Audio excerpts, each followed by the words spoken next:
Annabeth was waiting for us in the alley down Church Street. She pulled Tyson and me off the sidewalk just as a fire truck screamed past, heading for Merriweather Prep. "Where'd you find him?"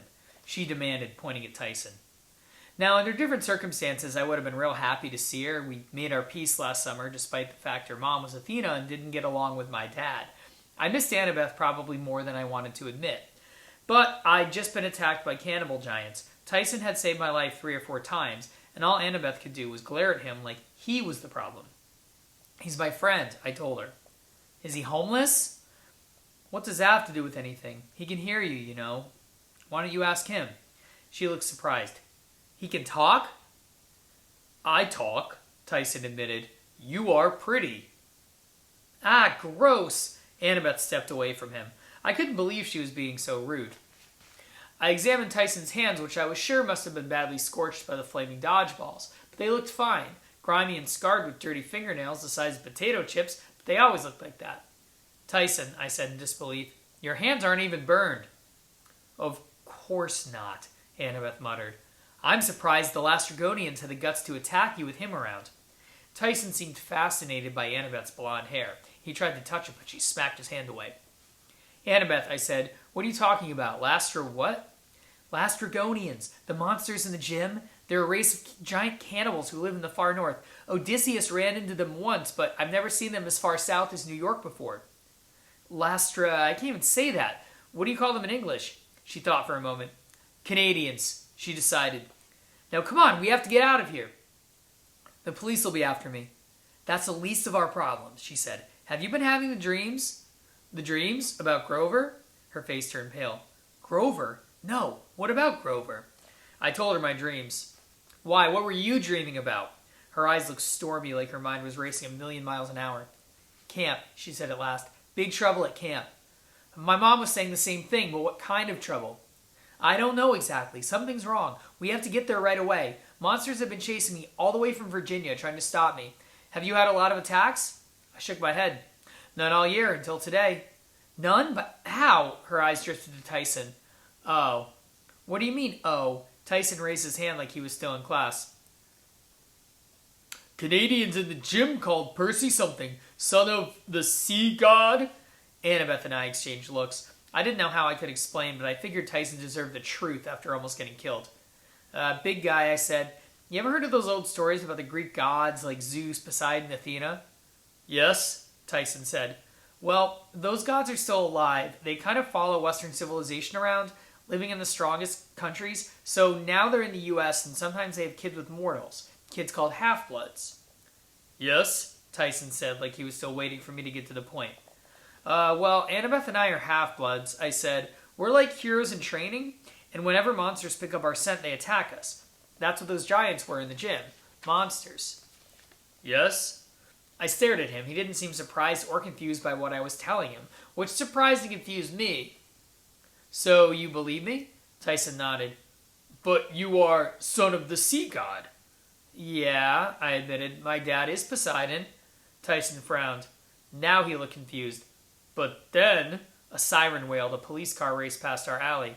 "We don't have time for this," Annabeth said. "We'll talk in the taxi." "A taxi all the way to camp," I said. "Do you know how much money?" "Trust me." I hesitated. "What about Tyson?" I imagined escorting my giant friend to Camp Half-Blood. If he freaked out on a regular playground with regular bullies, how would he act at a training camp for demigods? On the other hand, the cops would be looking for us. "We can't just leave him," I decided. "He'll be in trouble too." "Yeah," Annabeth looked grim. "We definitely need to take him. Now come on."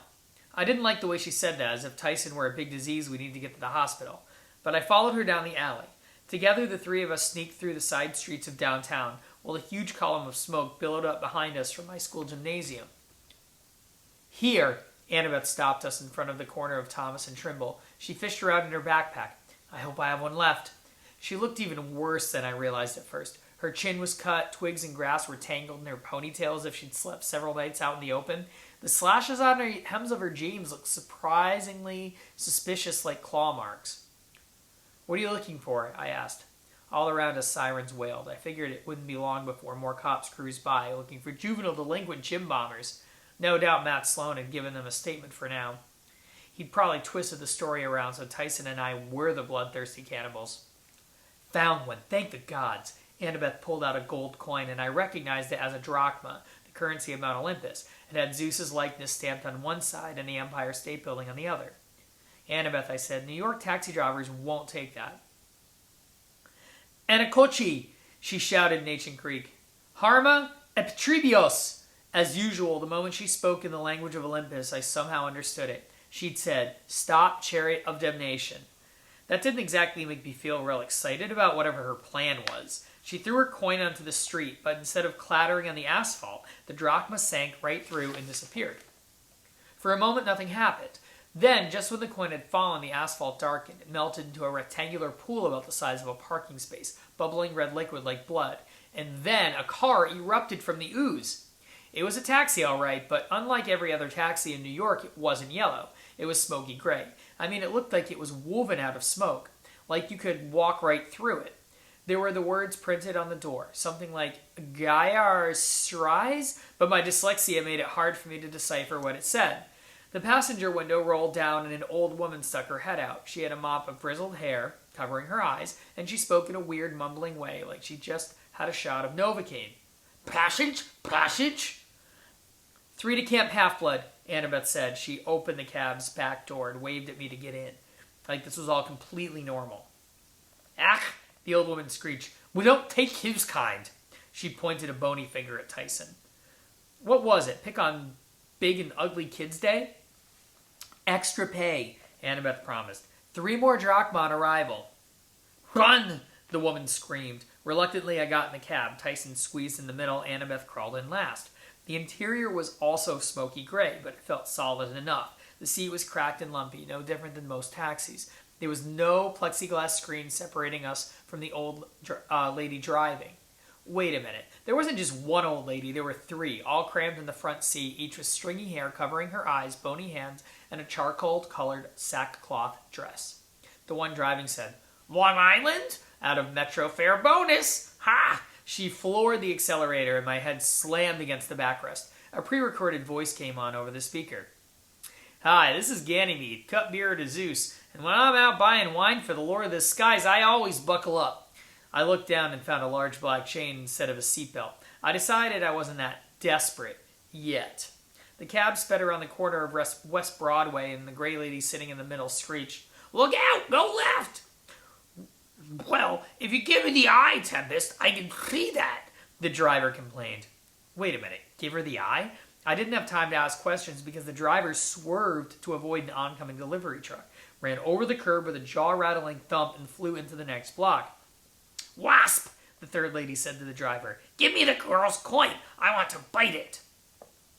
You bit it last time, Anger, said the driver, whose name must have been Wasp. It's my turn. It is not, yelled the one called Anger. The middle one, Tempest screamed. Red light! Brake, yelled Anger. Instead, Wasp floored the accelerator and rode up on the curb, screeching around another corner and knocking over a newspaper box. She left my stomach somewhere back on Broome Street. Excuse me, I said, but can you see?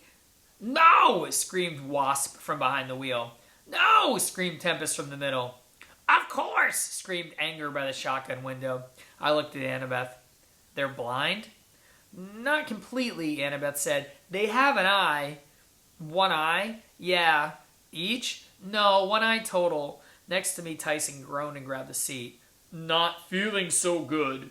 Oh man, I said, because I'd seen Tyson get carsick on school field trips, and it was not something you wanted to be within 50 feet of. Hang in there, big guy. Anybody got a garbage bag or something? The 3 ladies were too busy squabbling to pay me any attention. I looked over at Annabeth, who was hanging on for dear life, and I gave her a, why'd you do this to me look. Hey, she said, Gray Sister's taxi is the fastest way to camp. Then why didn't you take it from Virginia? That's outside their service area, she said. Like that should be obvious. They only serve the greater New York and surrounding communities. We've had famous people in this cab, Anger exclaimed. Jason, you remember him? Don't remind me, Wasp wailed. And we didn't have a cab back then, you'll bet. That was 3,000 years ago. Give me the tooth! Anger tried to grab at Wasp's mouth, but Wasp swatted her hand away. Only if Tempest gives me the eye. No, Tempest screeched. You had it yesterday. But I'm bribing you, old hag. Excuses, turn. That was your turn. Wasp swerved hard onto the Lancy Street, squishing me between Tyson and the door. She punched the gas and we shot up the Williamsburg Bridge at 70 miles an hour. The three sisters were fighting for real now, slapping each other as Anger tried to grab at Wasp's face, and Wasp tried to grab at Tempest's. With their hair flying and their mouths open, screaming at each other, I realized none of the sisters had any teeth except for Wasp, who had one mossy yellow incisor. Instead of eyes, they just had closed, sunken eyelids, except for Anger, who had one bloodshot green eye that stared at everything hungrily as if it couldn't get enough of anything it saw. Finally, Anger, who had the advantage of sight, managed to yank the tooth out of her sister Wasp's mouth. This made Wasp so mad she swerved toward the edge of the Williamsburg Bridge, yelling, "It'll be back! It'll be back!" Tyson groaned and clutched his stomach. If anybody's interested," I said, "we're gonna die." "Don't worry," Annabeth told me, sounding pretty worried. "The Grey Sisters know what they're doing. They're really very wise." This coming from the daughter of Athena, but I wasn't exactly reassured. We were skimming along the edge of a bridge 130 feet above the East River. "Yes, wise!" Anger grinned in the rearview mirror, showing off her newly acquired tooth. "We know things!" "Every street in Manhattan," Wasp bragged, still hitting her sister. "The capital of Nepal." "The location you seek," Tempest added. Immediately her sisters pummeled her from either side, screaming, "Be quiet, be quiet! He didn't even ask yet!" "What?" I said. "What location? I'm not seeking any." "Nothing," Tempest said. "You're right, boy. It's nothing." "Tell me." "No," they all screamed. "The last time we told it was horrible," Tempest said. "I tossed in a lake," Anger agreed. "Years to find it again," Wasp moaned. "And speaking of that, give it back." "No," yelled Anger. Wasp yelled. "Jimmy!" She whacked her sister Anger on the back. There was a sickening pop, and something flew out of Anger's face. Anger fumbled for it, trying to catch it, but she only managed to bat it with the back of her hand. The slimy green orb sailed over her shoulder into the back seat and straight onto my lap. I jumped so hard my head hit the ceiling and the eyeball rolled away. "I can't see!" all three sisters yelled. "Give me the eye!" Wasp wailed. "Give her the eye!" Annabeth screamed. "I don't have it," I said. "There, by your foot," Annabeth said. "Don't step on it. Get it." I'm not picking that up. The taxi slammed against the guardrail and skidded along with a horrible grinding noise. The whole car shuddered, billowing gray smoke as if it were about to dissolve from the strain. "Going to be sick," Tyson warned. "Annabeth," I yelled, "let Tyson use your backpack." "Are you crazy? Get the eye." Wasp yanked the wheel and the taxi swerved away from the rail. We hurtled down the bridge toward Brooklyn, going faster than any human taxi.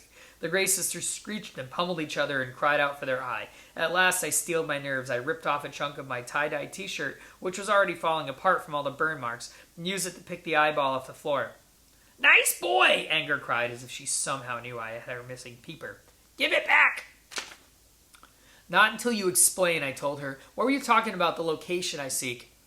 "No time!" Tempest cried. "Accelerating!" I looked out the window. Sure enough, trees and cars and whole neighborhoods were now zipping by in a gray blur. We were already out of Brooklyn, heading through the middle of Long Island. "Percy," Annabeth warned, "they can't find our destination without the eye. We'll just keep accelerating until we break into a million pieces." "First they have to tell me," I said, "or I'll open the window and I'll throw this eye into oncoming traffic." "No!" the Grey Sisters wailed. "Too dangerous!" "I'm rolling down the window." "Wait!" the Grey Sisters screamed.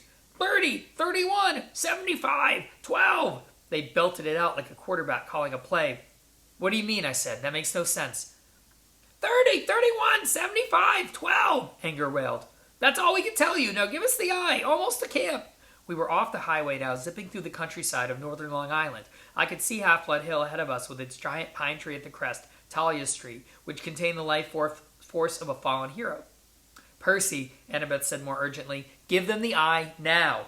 I decided not to argue. I threw the eye into Wasp's lap. The old lady snatched it up, pushed it into her eye socket like somebody putting in a contact lens, and blinked. "Whoa!" She slammed on the brakes. The taxi spun 4 or 5 times in a cloud of smoke and squealed to a halt in the middle of a farm road at the base of Half-Blood Hill. Tyson let loose a huge belch. "Better now." "All right," I told the Grey Sisters. "Now tell me what those numbers mean." No time! Annabeth opened her door. We have to get out. Now.